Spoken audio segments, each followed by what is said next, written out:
Hi everyone and welcome to the White Report for May 2016. And in a month where there's probably more talk around the people and businesses in our industry than talk around the underlying property markets themselves. There's so much talk about the potential ownership and leadership structures in other real estate agency groups, talks of mergers and acquisitions and alliances and so forth. Certainly no talk about Ray White in those discussions. Being a family-owned business for 4 generations, family-owned and led, there's certainly no room for speculation as to the future of our company. And speaking of our family business, my father Brian is in Monaco at the moment, representing our region in the Ernst & Young World Entrepreneur of the Year Forum.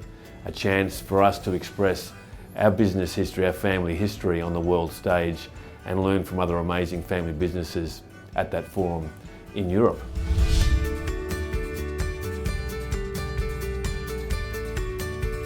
In terms of property performance, the market performance in May, it's always a month that's circled in the calendar as one where we could set some new trading records. Well, this month was an election month in Australia, with Australians heading to the polls in just under a month.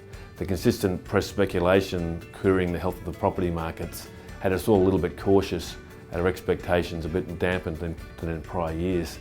So the group's headline result of nearly $3.9 billion was strong, but just 4% lower than the same time last year.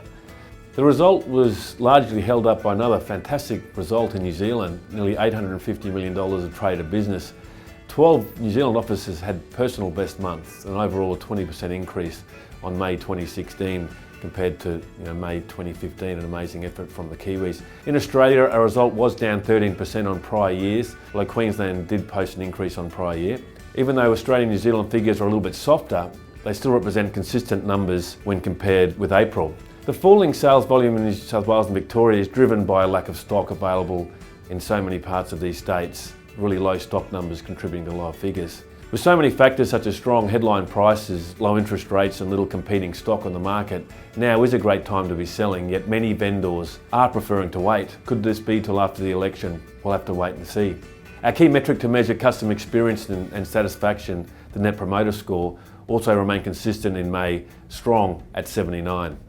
Our partners at Loan Market came in with over $1.1 billion in lodgements, just shy of $700 million worth of settlements in May. Victoria and New South Wales were again the front runners in Loan Market with $227 million and $206 million respectively. So what's new at Ray White? Firstly, the property industry's campaign, www.negativegearingaffectsyou.com, is entering into its most critical phase, with only 4 weeks until the Australian federal election on July 2. We understand that some of our members and clients might disagree with our campaign. However, we believe it's incumbent on us to express our concerns with this policy in order to look after the interests of not only our members, but our clients. As always, and importantly, we welcome our brand new members to the group with offices in Springfield in Queensland and Coburg in Victoria.